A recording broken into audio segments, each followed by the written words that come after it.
Whatahamani ngai whatonton whahamalima. Siapa tu ke ya uilam melang fasi esak walu ke polo tene to tanyela li ko fokus malohi igmista ngai ngalalahi igmista muri igmista tontai igmista moi igmista panga ig premia igmista lao igmista fonua igmista moe isalin haines plini si kalani val fotofili ignopere tivano ignopere baya foto ge ko ikoni to ko fu mahono Malo, la toto. Ngai dudun fatonton ki fatau fapureanga wa fe wanoa. La kena purei ai pahanga pureanga wa mawa. Ino ngai ke ngai mafai ko foke ku fang fulma fa o la ki purei o pahanga pureanga wa fe mawa. O fa o e minista ki pahanga i lo tokia e kapneti ngai dudun ko ini.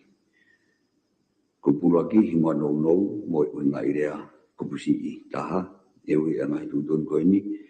Ngai dudun fatonton ki fatau fapureanga wa fe mawa noa. Koe prato ki tautani hono la totonu. Ngai tutun whatontonu ki whatau whapureanga. Whatahamani ngai whatontonu whahamalima.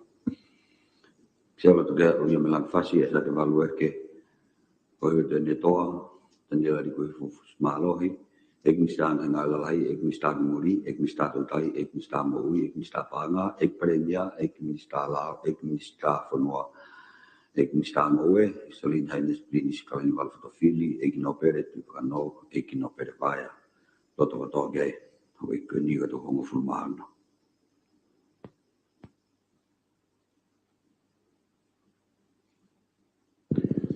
Ohara toi ki po tari whareni ai tutun gani.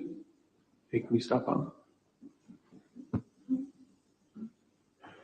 Tapat ki feitun excel prefare tapat ki te brano per me te pirau iki tapat ki premia pe tapat ki aisake ki per me te pire kakai ate be fafunga te pureanga I famalo ko ia te popo ane pe ko nga I famala nga fi pe ta pe ni nga hi fram ki te pakele ia ne ai tarifatomia mahui nga pito e falala kakai o te mahui nga ne to kon vane ki kakai te no fain ta ia famalo tse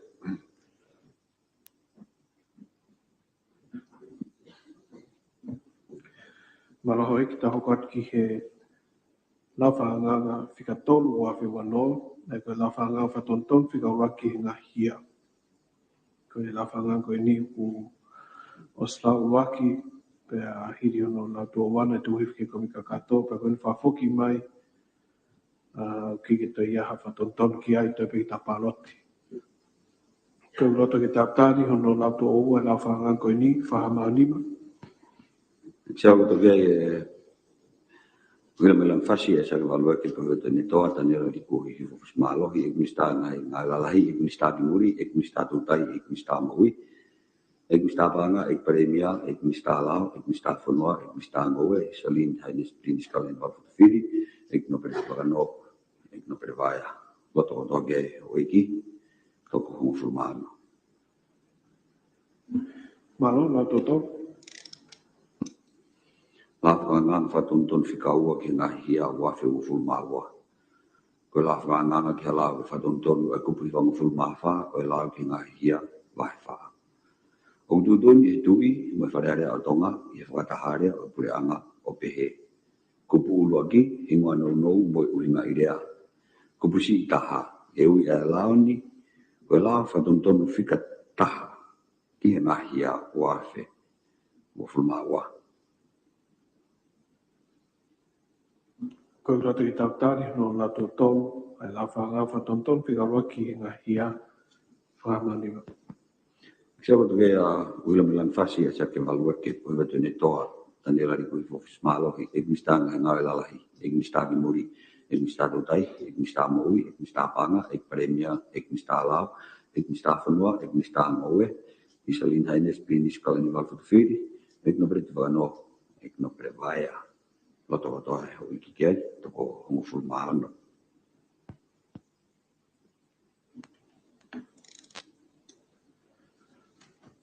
Maro ai ki ku tari whareni e lawhanganga koe ni.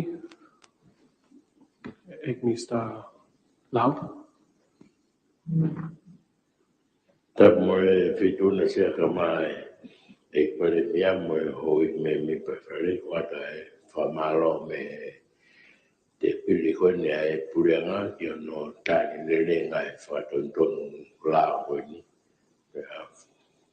famalo atu ke hoi ke fare sia malo. Maro ek ta hokat ki he lafa nganga fatonton whika ua ki ngā hia. Ai na e whawhok mai mi he komika kato na tāri ai whatah mani ngai fatonton. Ko tau uslautu oua tai peke paroti. Ko ki he kaki tau paroti. Ko tau ki tau tāri ai lafa nganga fatonton whika ua ki ngā hia whatah mani ngai fatonton whahama lima. Sia roto kia ia Limelan fas, ya sa ke value ke poi goten to, tanela li poi fos malo. Ek mista ngai ngai alahi, ek mista binguri, ek mista totai, ek mista moui, ek mista panga, ek premia, ek mista la, ek mista fonwa, ek mista ngoe, misalin hanis pilini skala ni valto fil, ek no bere timpakano, ek no bere vaya. Roto ke o giga to konfirman. La toto. La whangang whatunton whikaua ki ngā hia waf māua fu māua. Ko la whangang ki he lau ki whatuntonu e kupu te au hongo fu mahiwa o e lau ki ngā hia wahe whā. O tutuni e tuki me wharere a tonga i whatahare o pure anga o pehe. Kupu lua ki hingoa nou mo e uhinga i rea. Kupu si i taha e ui e lau ni ko lau whatuntonu whikaua ki ngā hia waf māua fu māua.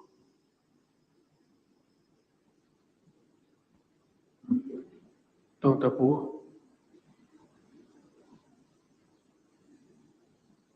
Lima.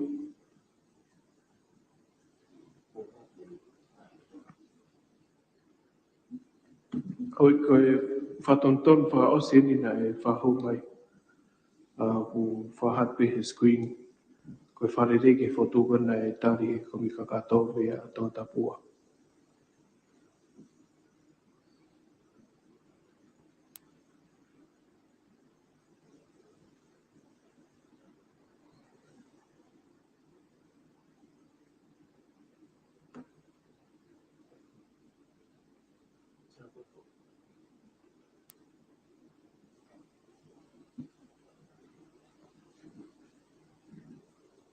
Me mai tau tapua koe hirika no lato tolu o lama ke mona u lao ka whemake whotu wotu mai. Ike tok me mai peke a whatuk mai ek mista langa tahu wa. Tak mo ik se faleria fata pot ki ho ik me mi pa faleria to. Ik se ku foto ape famalo ki itu na pe mo fale iki. Ihe taleri ngai mon na fa ki la ko. Ta wen me ama hu inga opito ki hanga tau. Pono ngai pono an ko ngai te ala ke lo ngai ho matala. Yo ku fa ke mari ku den tu te ni mai no e malu ai ni ko yo ke ma we lao ke malu excel.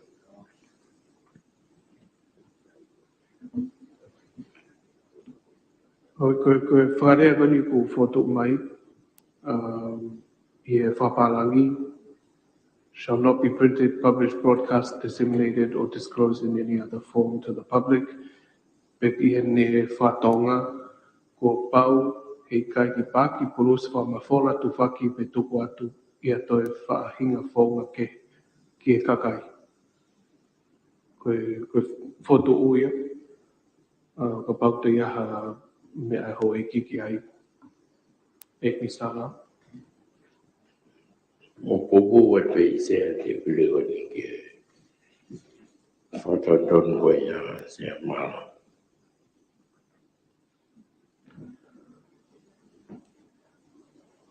Ma hoi kart ki he kaki tau paroti.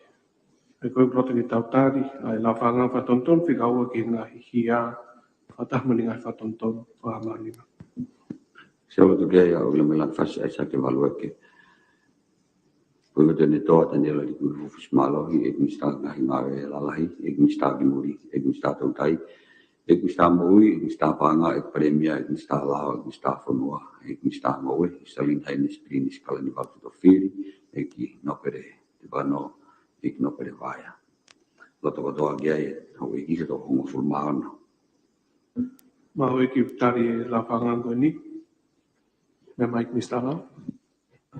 Ka mo feito na tia ka mai premia mo o ki me mi pa e farin e sia wata pe e famalo me puranga io no tagliere che malu ia pe ni ko ia ku o sia tamaki e ngai e fonga ke pe kulava ke mawhai e ngai whamao ngā ke nau maru e nau totonu o nau ngai a heisea.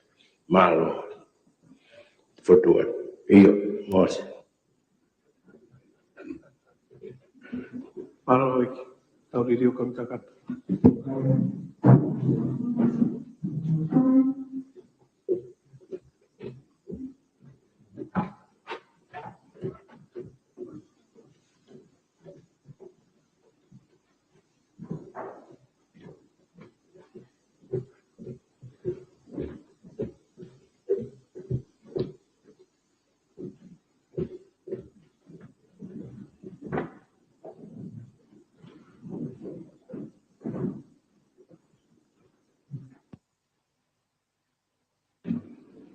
Okat, nung kakato, i he whikaua, ua awhi ua ngahi tutuni, i hono pure, o e paanga ai pure anga. Ha ia e ngahi atau ni wanoa wataha. Tunga tu he ek minister, paanga i whai maha pui toa, o tutuni, aro. Tapat ki he whaidu nekse komiti eki, tapat ki he tamprenisi, tapat ki he paremia. Sea koe tahapene ngahi whotu u tutun, ke whakarere i ai ngau e pureanga, tato te whito ki hono pure i koi ai paanga ngau e pureanga. Pe whamalo ko ia koe whakatu ke tuwif ke komiti, pe mea manaki rei pe whatakon, koe ui koe mahu inga o ngai ngau e kuni ke pureanga. Sea koe tutu uni lolo tonga ki mua, na e kupu pe e wha. Ka koe tutu uni whakatu atu koe ni o kutana ke ai, ai kupu who e ono. Ai koe ngahi whotu tutu uni e nima, pe mo kupu wha si pe koe tamate e kupu tutu uni ki mua whotu ke tamate i. Sea koe mea na whaike sea ngā ue, ko tu me koe ai tutu uni uke pe ki vai whakalao. Tata te whito ni ki he kupu tolu walu o e te whito i lao. Ai oku hanga tuia ki he koe ngahi report, ai ku uhi ngani koe ha ai tukunga pau, ai whamatala koe ia whapaanga ai pureanga. Pe koe whakatonga koe ka pai, koe mara e mahinan whakapitania, nane ngawe ake whakatonga, koe ngau e whakaakauni, oku ngawe ake whakalupufua. Whakapitania sea ka pai tokoni ko General Accepted Accounting Practice. Pehine pehe sea koe mea koe ne whai ngata ia, koe ngahi whakamatala whakabanga whakatau koe ia ai pureanga. I hono taimlo ati ta whakatau ai mea pehe whare, ulawi tau mai eni, ai kai kene mau ai viu whakaprofesionale koe ia ati ta tawataina, oku i he tūkunga kakato ai ngahi whakamatala. Pahine pehe pe koe ke mahinangi unqualified. Ai mo mea pe koe ngahi whamatala whakatau whakapaanga to mai he lawi tau. Oku hau koe ia oku i he tūkunga o i kai ke kakato. Pe whai rewa toka ngara he pureanga, ke whai hangau e kini ke whakarere. Pe pe natu lai a ngahi kupu, e ni ma koe ni o whotu atu sea. Ai a uhinga ke tau whotu, ke ngau e aki, ai mimi whakaititi i he kupu whitu, si i ulu aki. Ai uni whakamahino ke tau ngau e aki, ai whaunga whakatua pureanga koe ia koe whaunga whakamaha pureanga ai tau accounteni. Oku ilo pe koe IPSAS, ka ko uhinga ni ke ngau whakapaanga pe whakapitania ke species. Sia pe mahoinga mea koe ni, o ta tau ia, pe me tau whaunga whokpat seti whakatau. Pe ko te konga taha mahoinga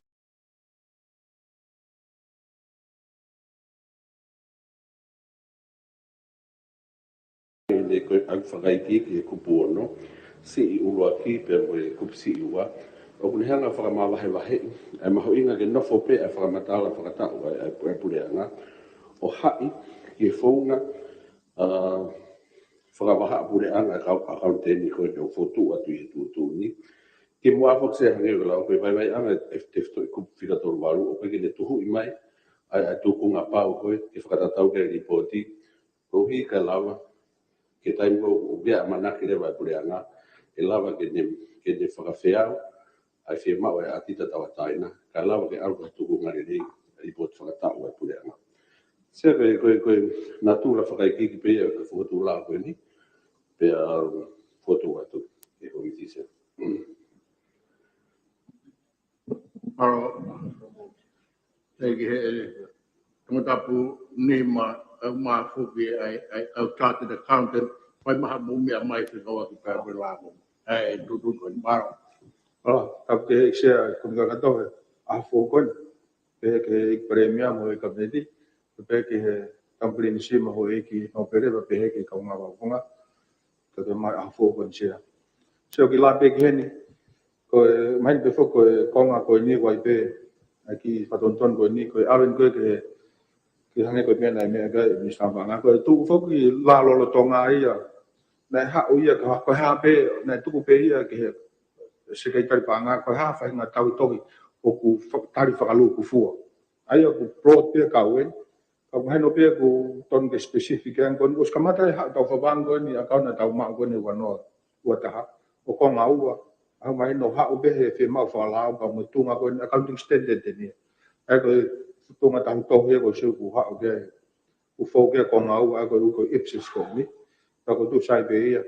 Ko kona foku o tong o fotu mai ni ke tau mak pe cash ka ko asi mai ko from tala panga ko ni pura o tau o ko modify cash o tau alo atu pe ke ofi atu i he ka ke taha ka ke ka sai pe ia ko i fa ton pe na o ha ke he di sia fa mo e kupu hinga idea ko fe idea ko ni ko ngahi account ni atu anga ka tak pe ko lai ne u fa ka osi o ku asi ai ko o kututun i he konga wha mo e kupu tolu ni mo e lao sea ko whatotonu ko kupu wha ko kupu ono ko kupu ono ko e lao ko ni he public account ko ni he lao ko tonga e pureanga e panga pureanga ko kupu ono e whina pasia mo e haa ko ke kupu ono ko ni o e lao e tutun ko ni ai a whilawe i ni e ka mo e ngai account ko asi he kupu ono ko e lao ka ne kau ke kupu tolu ni ma i he lao ko ni tutuni o ku ko yo ne asia i famatala e akau ni E ko toi ki toko net peki.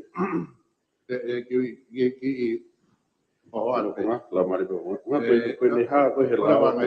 Kana ke ni sa ki fa o at pe mo me mai ko tai mi ko o tau foki ai ka lao o ku i tu a mo me mai ke papa ko inga ke mo me ke papa o fatonton wa tuai i he kau karake ai la ko ia o mea i pei hei mi sa panga ai uma ai tonga tap nima ka koe toe ma koe koe komi ka kato mo mea mai ke papa o whai atu ai whakatu whatontonu kai uma a ai whatontonu whai kai whaam koe ni ai tonga tapu nima mea mai ki misa panga.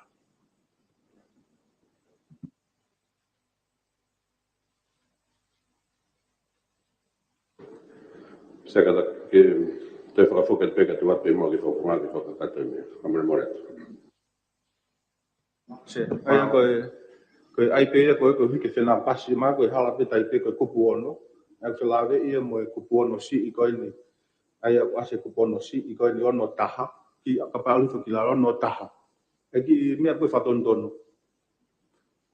ai wasi ai ko pau ke hanga ka na prea fa mantala pa ma firma ki vahe ono ai ku tono e vahe ono ke na fitaula ko di mea pe taha mo ki whakatonga koe alus koe ono ko ngā si i ua ko ngā si au pichi si i a efa koe konga koe ia koe whakalea koe whairea koe whakatahai ai koe asko e taimini ngahi whakaino hino e tokoni koe nau whakatahai koe whairea koe whakatahai o ku kehe ia mo tu koe he whakapālangi o te mo mea ki he whakapālangi e konga tatau pe o asa ko whairea ai koe na koe comprehension. Ai ku hinga ia koe aku koe no hinga peo ai noti ai utonu ia koe ngahi whakahino hino e tokoni ki hono whakamahino i hono whakamahino ai ku hinga ki ai koe whairea koe ngai koe whataha ai ku hinga ai koe consultation no ku kai kau kai ki uhinga ki ai koe ai ko me ki what koe pe ki he whataha i koe pe ki hono whakamahino i koe ngai ku hinga pe ki he koe ki whatonu bea i se mara Kata ke no da prima. Ko whakatonu o e whakatonga ki he totonu whakaparangi. Maro, ko whakatonu e o e whakatonga i he pēsi ono. Ai whairea whakatonga koe koe whakataha. I he ono kupsi i ua e wha o le leo me whairea koe ia koe whakataha i kono i ngā i he ono whakapiritānia. Koe whairea koe whai comprehension.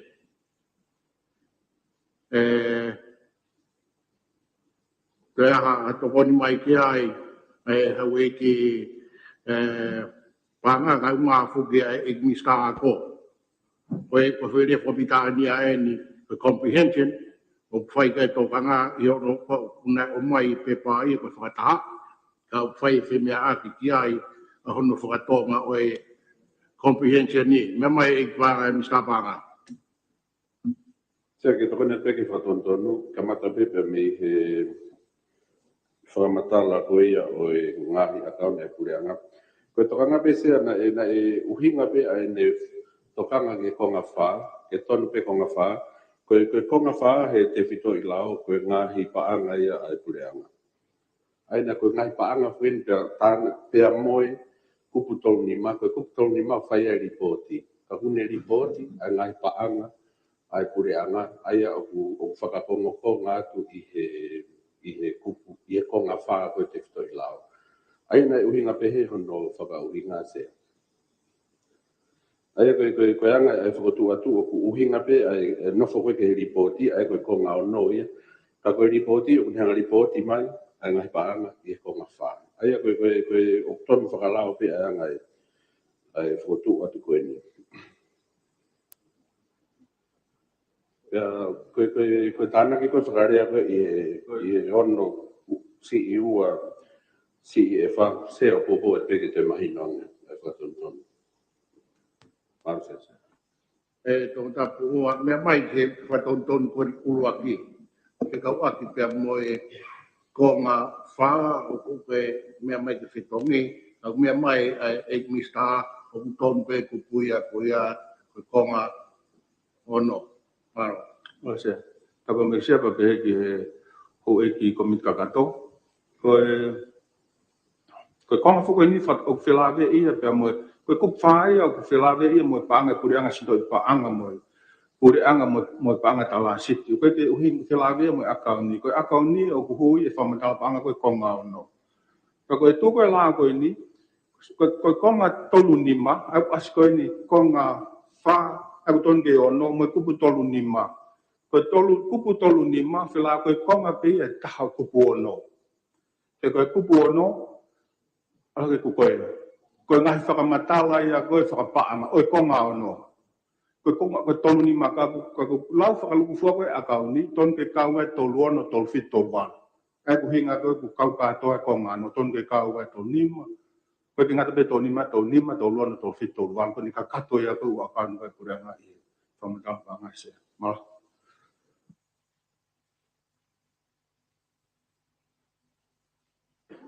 Ko te pēr toko tia ka pai ki lau e te pēr kei uhinga. Koe ngahi a kauni ai pureanga. Tāpuni ai whakailonga. O ku hinga ki he whakamatala o ku atu, whikau aki mo paanga ko hu mai, pe ngawe aki e pure anga, lorotonga hawa hatai mi pau, mo e natura, o e ngahi hu mai, mo e whakamore ko ia, pea kua pau, ke kau ke ngahi whakamatala paanga, o ku tu uni i e konga whaa. Aini kapana e o hake he tahine nei e konga, kapaki hake ke konga whaa ai koe, ki tahapi korungata. Ai ke konga whaena, sino e paanga e pure anga, ngawe aki e paanga e pure anga, business whakapanke e pure anga, ngofua invest e ngai palanis, koe impress, koe ngahi account makehe e pure anga. Ai koe ngahi me ai ni koe e ripoti, pia koe whakarea rewa koe u whakakato, moe, kupu, toru nima, oe lao. Ai u kapau koe uhinga e whatotonu, ke unga i he konga o no. E sa ia ka koe tokanga peke mahino koe ripoti, unge ripoti, ngai foi paanga koe ni konga wha. Pea moe, kupu, toni mai lau, ai une tuhu i tutuni ki he ripoti. Ai koe unga se una whikau aki be.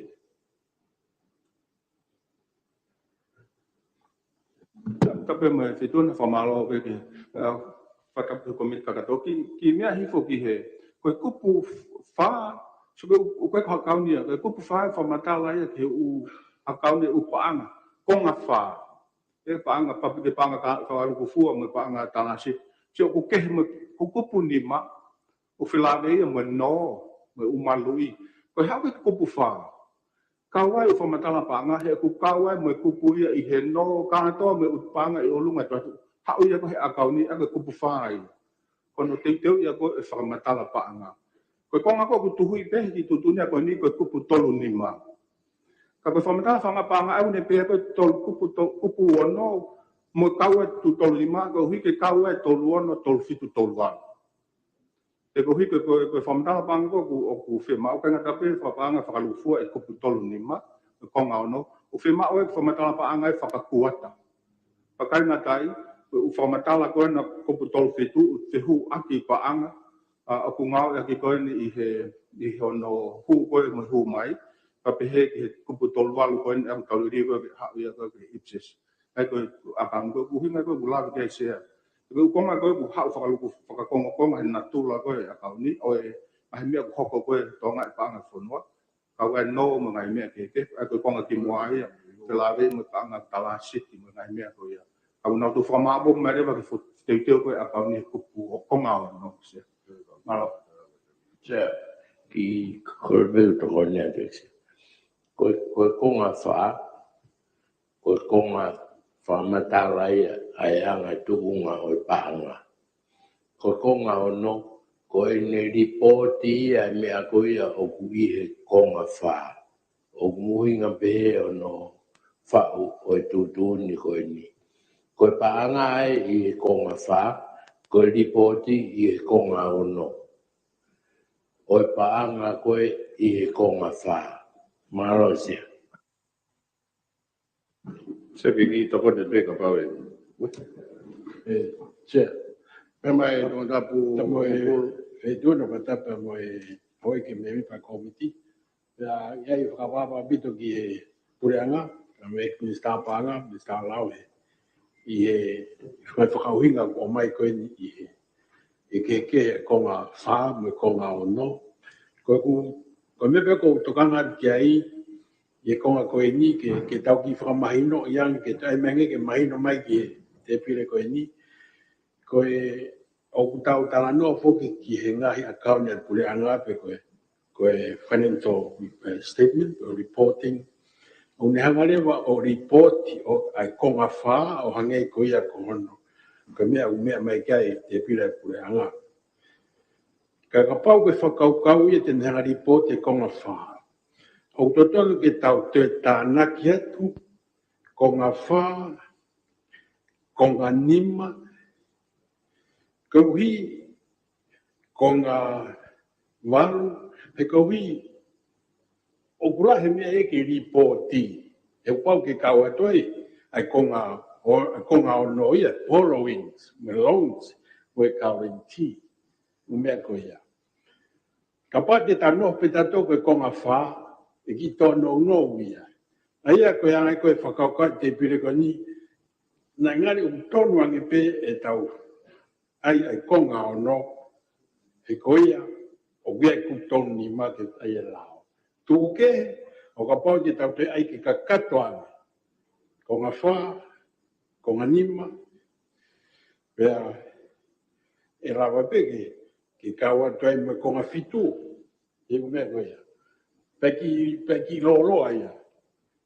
Ka pate tau stiki peke e fōi a kauni. E kui hanga pe, mahino pe, ko pōpe ke hanga hei. Li pōtia whamatala e kātoa. Malo sea. Sia, toi ki kata tō kawa te tōkoni atu. Taku te tōna, tapu moe hoi me mipa ko mi kakato. Kata tau ke mawaiwai mo toani hange ko iana e tswaikia e whimeaki. Koe kupu whaa au ni tā mai koe e ua kauni. Paku kau a pipe mo kupu tauni ma. Koe tauni mai ni koe ko hinga ia ke alwhata mo kupu ono. Koe tauni mai ia koe ripoti ia. E kupu koe ni umahino ai mea ke ripoti. O koe ki te whia mau ia. Ke pe talatua e kupu whee mo kupu whee. He tala mai he koe tauni mai ia. Koe hae mea okupau ke ripoti. Aia kuhinga ia sea. Paidewa ke tau toi whiwhia tātou ke ukonga kātoa e lao, he kōsi o mai peia he tau nima ai mea ke ripoti. Koe akau ni hang koe mea mi sāpanga, o se as mai pe ko ngā whā, aina koe a koe as koena i he whamatala po koe definition koe e ngahi akau ni a pureanga. Koe ko kore tea kua whotua ki e palo.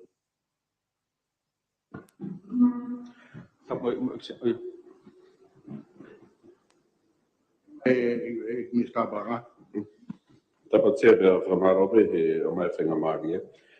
E toi mahino ange ka pāte mo e kono whaka uhinga ena o te aurifo ke kupu ono. Kupu si i hono ua sea. Aia koe kupu si i hono ua uri hanga whaka mā ke he iai. Ai foi te fito i whakamatala paanga ai pureanga. Aia o kune hanga o whakamatala ke ngahi akauni aina ku whaka uhinga i he whakamatala koe o tau whaike whemea a ki sea. O makatuunga he kupu whā. Koe kupu si i ua koe o e ono. O kune hanga rewa o atu, e ngofua ke kau ke ngahi a kauni ai pureanga, ai whakalahi o e hā o e whakamatala. Koe whai whakawhai ke he aia o kui loto re vai, ai ngahi paanga no, ai ngonu o mai ia ke kupu nima. Aia ku hinga sea, e hala, o hanu whakotu hake ai kupu nima, ke kau i whakamatala ngahi a kauni o ku whakahanga tonu ke ai kupu ono si i uruaki.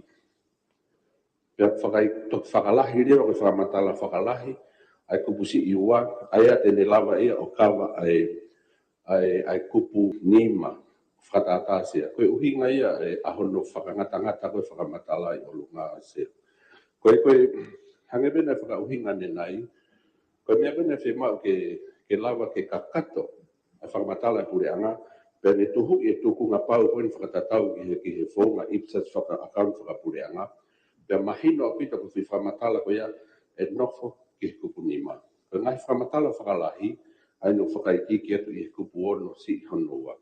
Sea koe sionga e pureanga whakaloloa, te tau alu pe o au ki hene kakato katoa. Ka koe uhi ke lava ke tau kamata, ke lava he atita o tari o ku kakato whakamatala, koe uhi ngai whakotu ni koe ni ke whakamawahe wahe i. Koe taure ia e motuani he waftahoat mimita anu ngofu, mue kei whakata uke opinion whakaprofessionale atita, wikai ke kakato whakamatala. Ai au mahoi ngare ke pureanga, ke langa whare he maka. Ke lava ke tu e whare ki ke whewhe, ke lava tau kamata professionale kakato, ke tau whakarere i o alo e peta i mi o tu.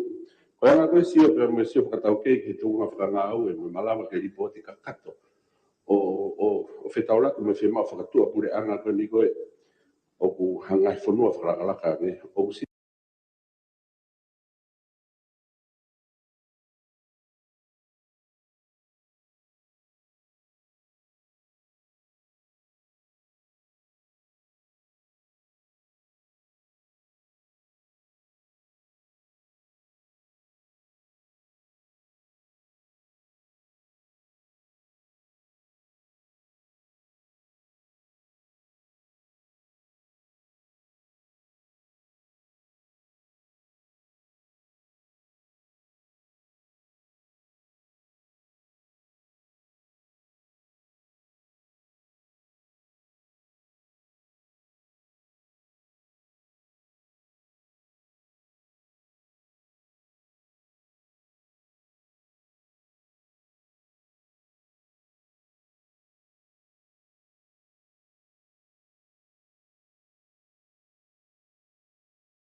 wal e ko me ko lave pe ko nga no ia pe he mai pe ko nga no ka to ngat mo tolu ni ma pe ke ne lave e tolu no to fi to wal e ka ku hinga fo ke report fa pa nga ia pau ke ka wai ko report i tolu ni ma fa ta o sko ta fa pa nga ko ko nga ko hono e tolu no e ka fa ma po fa ku ta ia ta fa ma ta pa nga e pe fo e le pe fa o se pata o sko ne a ke o se ta fa pa nga e ka to ko ta na ko e ku hinga i pau ke ka wai mo te au al mo tau me tolu no me tolu fitu me tolu walu ka tu tana me te ngai kupu ko no asmai I he kupu ko ne ono wa ko ngai me ape o tonga ia he taimini ko me ape ke he ia o ku tonga le pe he pe ko me ape ke he ko me ape ke he ia hi ha ko ni ko tu hu I mai kupu fitu ko ke he pe ia te tanga ia ke fonga tahu tohi ko e ko ki te he pe ia ka tau sono me te tau toli ai ko finga pe ke tohu ia ka tau tu fu ke ai se ka ke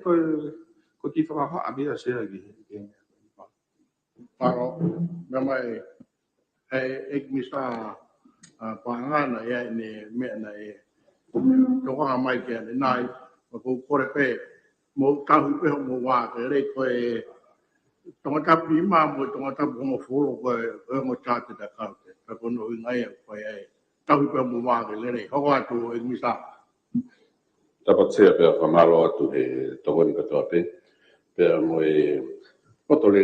lotu lele se ko me pena fai ke fi tokoni ko me ako fai aki ko no si fakata o ati tata wa taina pe ku kakato e fakamatal ka bana pe ku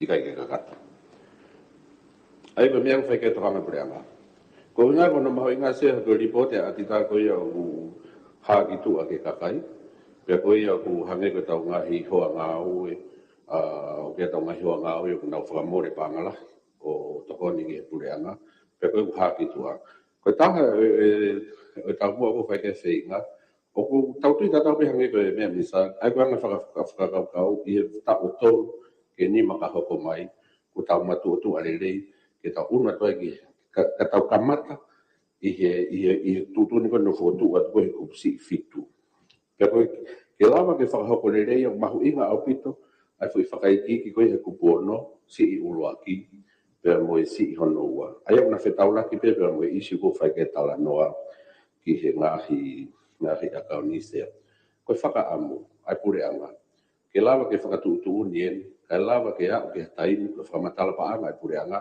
fi mari ke atita o ku kakata o na fi mari ko ni ton pe kakata ko wi e ka le vai ke pure anga e ka pau ko ia e lava ko ka pau e lava e ta po tau hanga ki ai ko fu tai mia e ta o e to ko me pe a tonga ta lima ngai ta ula o te ke tau lava o sia ko ta bu ai ko ta hai o lo to ke wa se o ma i va pito e tau ilo ai mo oni me a lava ke record pe report ke tau mai ko ngao ko fa poto en o futu atu se ke tau kamata ai tau ala maro se paro o mahino ai tonga ko ni ko fai me mai ya I fika wa ka mo tunga ko ni o lao ke o panga a ko me mai ki premia me mai premia Malo se amo pe mari tapu mo se don ga ma ho ki me vi pa komita to a ko o ge pe tu ia tan ko to pe fra kala e tau fo nga we mo fo nga ko stand it e tau nga ki ai ali tu e tan ni mi ange pe ko fo tu mai ko e pura nga ko ni tan ko na to ata po mo fu adu ko skamata ni se na le ni ande kamata nga tau ko o sile mai pa ko li pot ko ati ta ko ni o tau ko si au mai e ka wai ai foi la we ko ni e vos fa ha ko tu on o mai ke fa le alian a ke fa pa se ke to ya ha fa le le ai ko uinga le ane ko me a to ta ni ma ke ya nga me ke na nga ste le ya ko me ani na fi le branco si ta po ke pura nga ko ni ko uinga na ma mai tu ni ka ke ma ga di ko nga ma ko ke tutun na mai puanga ko si ke ai stege ko ni na me ka mi sta pa nga pada dong si ai hene ivo pe ko ni hokwat pe hai me to le le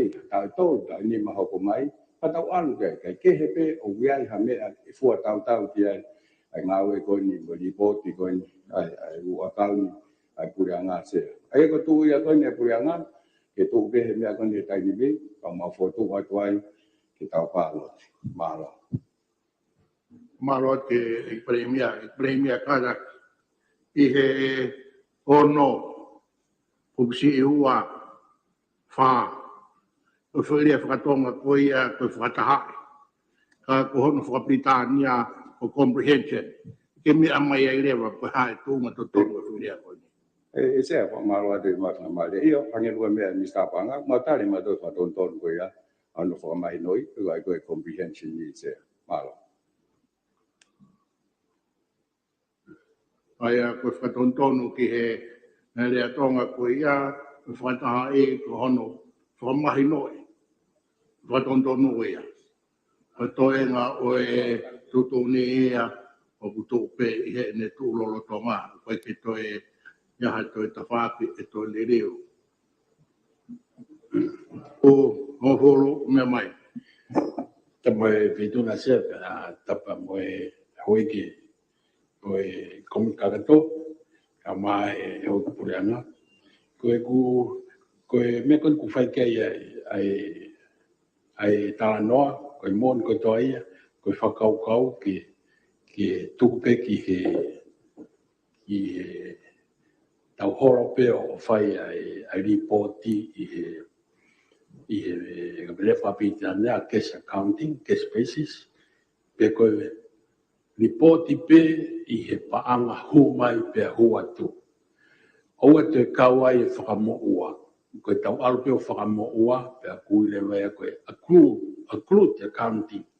Ka koe anga koe ai whanonga koe e whonga tau tohi, na e whai pe he case accounting, pe a pe he kau ma tau, ko ni sai tahaka pa te tau alu o accrued.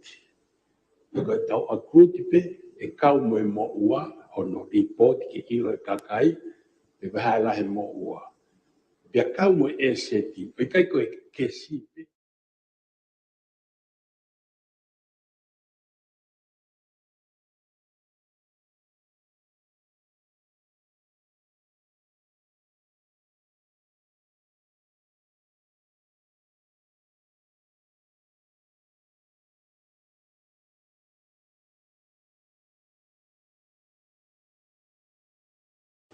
Ke be extreme ko ka tau ki unu mai ki lot.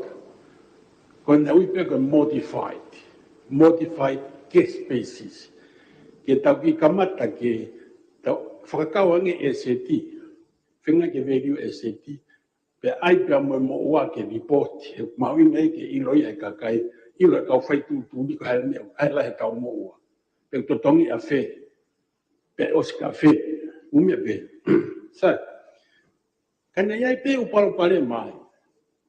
Ko kutano ani ako me tai na e foto ai me ta fa ko atita. Ai me ai ngawe fa panga. Fica nima. Pe a mai ni ako me bi o jene vita e wo fu. Tike pe o ke ko fai pe atita te ki lava fu ngawe ko ya. Wai ai ko mai ai. Au pe o teke ki fu sai le a ke si ai ana fa kau ko ya. Ia tai mini. Pe koe ne whai koe whi whakaukau ke tau posi, i e mea ke tau. Whengai mua ai whi ke SPCC, ke mau rele ia, pe a toki hoko atu. Pe koe ngai na whaue ki lao koe, ki he, ka pate mo mea mo toki e whi kupu, ke konga o noi, koe u whamatala ia koe, whamatala pa angai, konga no. Koe ngai koe whamatala pa anga koe na, case modified basis ia. O kawai o ki kawai me whamo ua ia me mea pehe. Ko whenga bende mahina ne kai ke whoko to mau mai foi kupui lao no mai no pela dia na fai me ka kuma ko to mau mai na foi kupui lao ke wa fai si o fare le ko ni pero no reisi ko ni to tam ni ma ko ya go fiu ya twangi ke ek minista panga ke danga ka pau ko uhinga ai uhinga ai no fotutu fa lao e mau be foi me ko ya na fai ke tokanga o ke pehe ai ko foi whamatala pa anga ko e whakaukau ko e cash accounting ko e whikonga whaape ko e mau peia hapanga mai hapanga huat ko e te kawai ha whakamou ai ko ngai whanunga tu ko e ki mahina ke motuani ho e whakamatala sa anake toi pehe ko hu me ko kupu o tapu o fo ata e ho pa o si ko ko tau ki marolo atau to ko pa tu o se mitani to kaloi maro o se mrite tolu me he hong floma taha ka ko e tutu ni a sia ki marolo ki lepa e fama fola me he frerea tonga brau toki hoko atu. O kore whainga maari e koe ni, ki ono te whaangua tu e pōpua ki whaamamahi.